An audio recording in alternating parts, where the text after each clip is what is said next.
शिवसेना के 56 साल पूरे होते ही उद्धव ठाकरे को दिखा 56 इंच का कमाल। 56 साल पहले 19 जून को बाला साहेब ठाकरे ने जिस शिवसेना की नींव रखी थी, 56 साल बाद 19 जून को ही उद्धव ठाकरे ने उसी शिवसेना के महाविनाश का बीज बो दिया। अगर आप सोच रहे हैं कि उद्धव ठाकरे के बुरे दिन आ गए हैं, तो यकीन मानिए ये तो अभी ट्रेलर है। जानते हैं क्यों?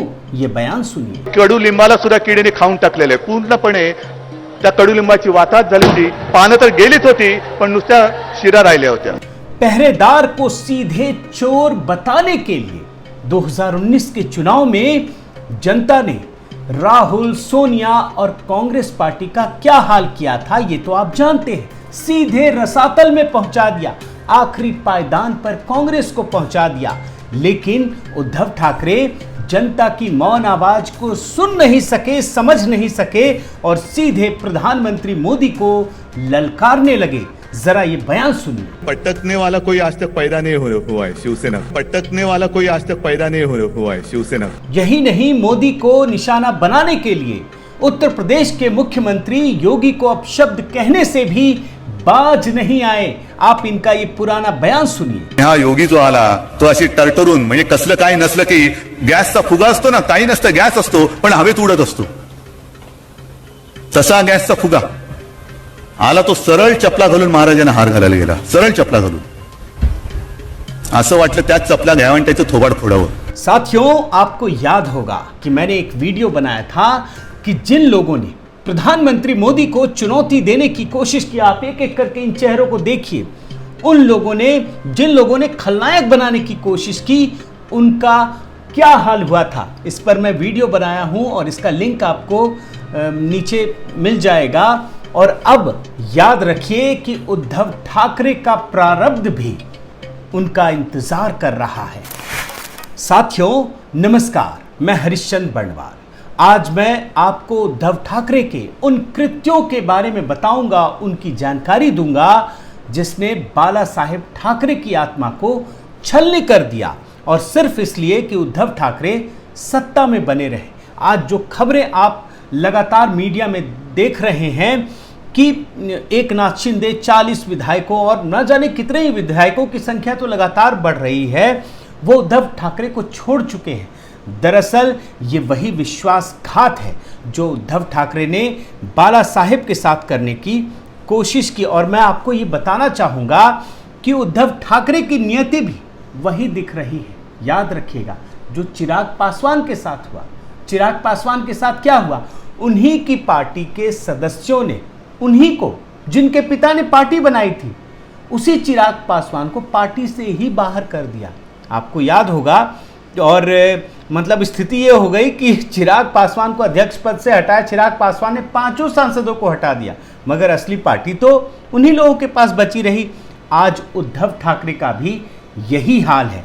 अगर 55 विधायकों वाली पार्टी के 40 विधायक, मतलब ये सदस्य तो कल 12, 15, 20, 25, आज अभी 40 है। अगर 40 विधायक एक साथ हैं तो आप समझिए एकनाथ शिंदे क्या करेंगे। एकनाथ शिंदे, उद्धव ठाकरे, आदित्य ठाकरे उनके बेटे और संजय राउत को ही अगर बाहर का रास्ता दिखा दें तो बड़ी बात नहीं होगी। और याद रखिएगा, ये विधि का विधान ही है कि शिवसेना से उद्धव ठाकरे को बाहर निकालने का जो रास्ता तैयार हुआ है वो कब हुआ है? इसी एमएलसी चुनाव से पहले 19 जून को हुआ है। और याद रखिए 19 जून 1966 को, आप रिपोर्ट देखिए, 19 जून 1966 को ही शिवसेना की स्थापना हुई थी, बाला साहेब ठाकरे ने की थी। और 19 जून 2022 को ही इसकी शुरुआत हुई है, जब उद्धव ठाकरे को बाहर निकाले जाने का रास्ता साफ हुआ है। यानी उद्धव ठाकरे को आज कम से कम 56 इंच की ताकत का एहसास हो रहा होगा। आपको मैं रिपोर्ट भी साथ के साथ दिखाता जा रहा हूं। और उद्धव ठाकरे को शिवसेना से बाहर निकालने का जो रास्ता तैयार हुआ है ना, वो ऐसा नहीं कि अचानक हो गया, ऐसा नहीं कि उनके इतने सारे विधायक अचानक बागी हो गए, बल्कि 2.5 साल से इसका रास्ता तैयार हो रहा था। और मैं आपको एक एक कर वो चीज़ें बताऊंगा। और इसमें जो सबसे बड़ा कारण है वो है हिंदुत्व को बदनाम करना प्रधानमंत्री मोदी का अपमान करना। आप एक छोटी सी बाईट जरा सुनिए। तर माझाही वापर करून शिवसेनेचाही वापर करून तुम्ही जिंकलात असं आम्ही म्हणू शकतो. कशाला पाहिजे होतो मी तिकडे? कोण आहे मी असा की अर्ज भरायला माझी तिकडे उपस्थिती पाहिजे होती? आग्रह करून करून मला बोलवलं होतं आणि मी गेलो होतो. पण जिंकल्यानंतर वापरा आणि फेकून द्या. साथियों, प्रधानमंत्री मोदी को बदनाम करने के लिए उद्धव ठाकरे ने क्या क्या नहीं कहा, क्या क्या नहीं किया। आपको एक छोटा सा बयान और सुनाता हूं, आप जरा उद्धव ठाकरे का ये बयान सुनिए। मग आणीबाणीच्या आठवणी काढायच्या. आणीबाणीमध्ये जे सगळे विरोधात होते आता तेच आणीबाणी सदृश्य परिस्थिती देशात निर्माण करतात. मुख्यमंत्री बनने के लिए उद्धव ठाकरे ने कांग्रेस और एनसीपी के साथ मिलकर हिंदुत्व को खत्म करने का काम किस प्रकार से शुरू किया, मैं एक एक मिसाल आपके सामने रखने जा रहा हूं। याद रखिए कि बाला साहेब ठाकरे के महाराष्ट्र में हिंदुत्व का जब प्रचार प्रसार बड़े जोर शोर से चलता था, गर्व से लोग बातें करते थे, उसी महाराष्ट्र में उद्धव ठाकरे के राज में हनुमान चालीसा का पाठ करने पर लोगों को जेल भेजा जाने लगा। और स्वाभाविक है शिव सैनिक नाराज होंगे ही। शिव सैनिक को भला ये बातें क्यों अच्छी लगेंगी?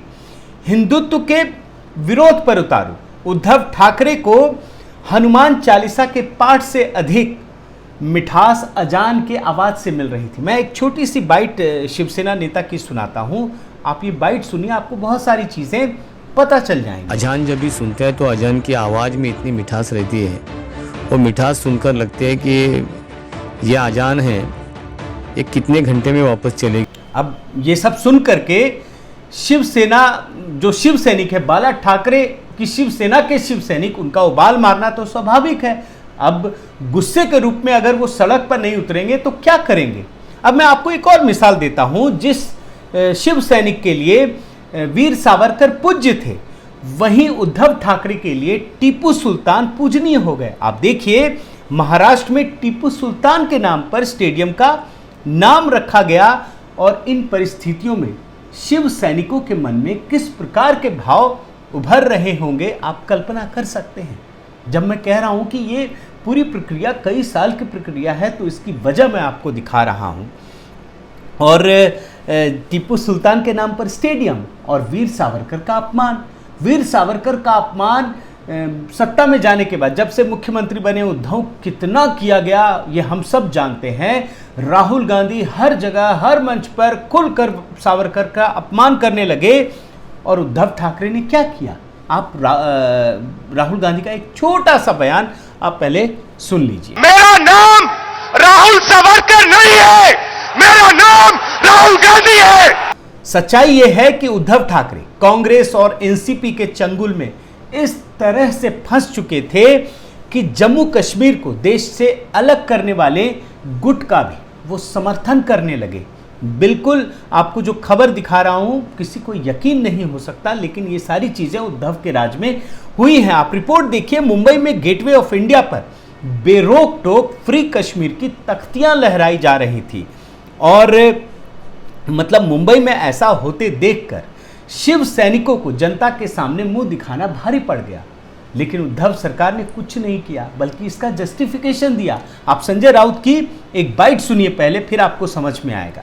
फ्री कश्मीर का मतलब है मेरे हिसाब से जिस तरह से वहाँ इंटरनेट बंद है, मोबाइल सेवा बंद है, लोगों के आने जाने में बंधन डाले हैं, उससे फ्री करो। यही नहीं, हिंदुत्व की धुर विरोधी जो यूनिवर्सिटी है जेएनयू, वहां पर हुई हिंसा को उद्धव ठाकरे ने जिस प्रकार मुंबई में जो आतंकी हमला हुआ था 26/11, उससे तुलना कर दी, तो हर हिंदू और हिंदुत्व को चाहने वाले लोगों का उद्धव ठाकरे से मोह भंग हो गया। बहुत बड़ा बयान दिया था उद्धव ठाकरे ने, आप उनका ये बयान सुनिए पहले। जिस तरीके से मैंने देखा टीवी पर, तो ये तो मुझे 26 नवंबर का जो हमला हुआ था उसकी याद आ गई।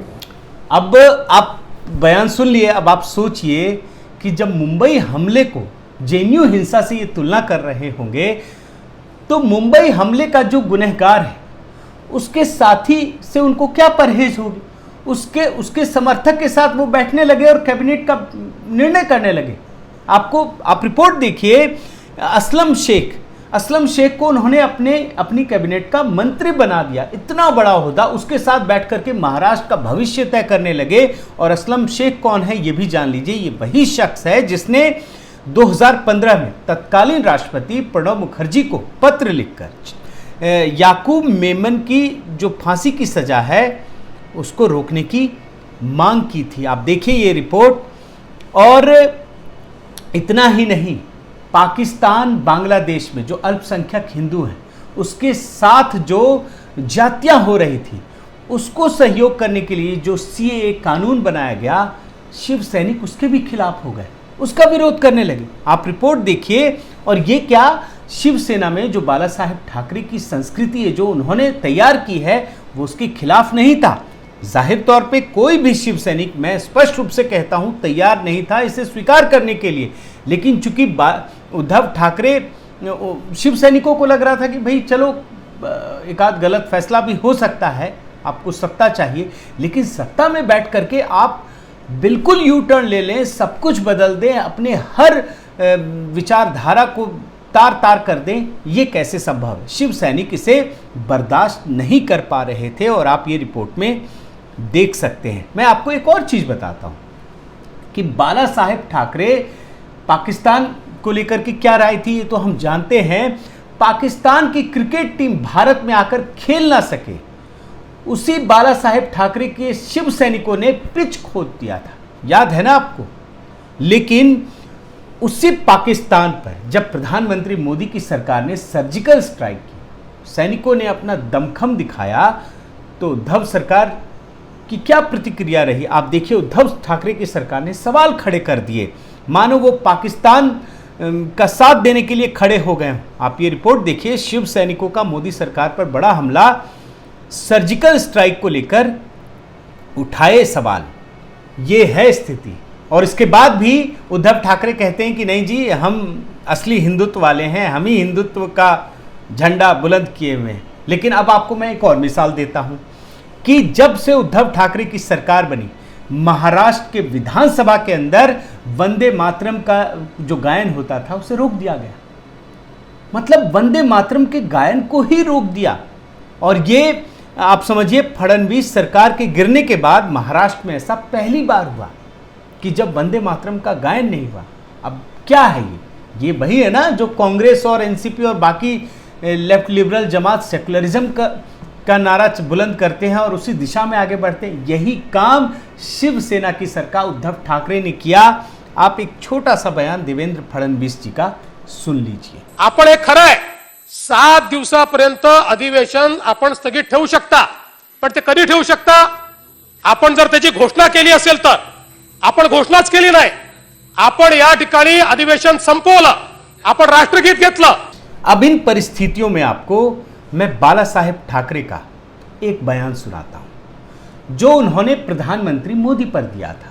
और इसी बयान में उद्धव ठाकरे का प्रारब्ध छिपा है। आप ये बयान सुनिए। नरेंद्र मोदी गया, गुजरात गया, ते माझं वाक्य आहे। जर नरेंद्र मोदीला तुम्ही बाजूला केलं तर गुजरात तुमचा गेला। साथियों, राजनीति या जीवन में आपकी नीयत या कर्मों का परिणाम आपको अवश्य मिलता है। और इसके सबसे ताजा उदाहरण प्रधानमंत्री मोदी और महाराष्ट्र के जो मुख्यमंत्री हैं, कब तक रहेंगे पता नहीं, उद्धव ठाकरे हैं। क्योंकि अपनी नीयत और कर्मों का ही असर है कि प्रधानमंत्री मोदी भारत को, नए भारत को नित नई तरक्की के रास्ते पर आगे लेकर जा रहे हैं। वहीं उद्धव ठाकरे की नीयत और कर्मों का परिणाम आज महाराष्ट्र और शिवसेना पार्टी भी एक साथ देख रहे हैं। बहुत बहुत धन्यवाद।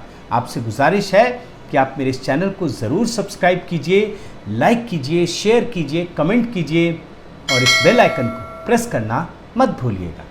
नमस्कार।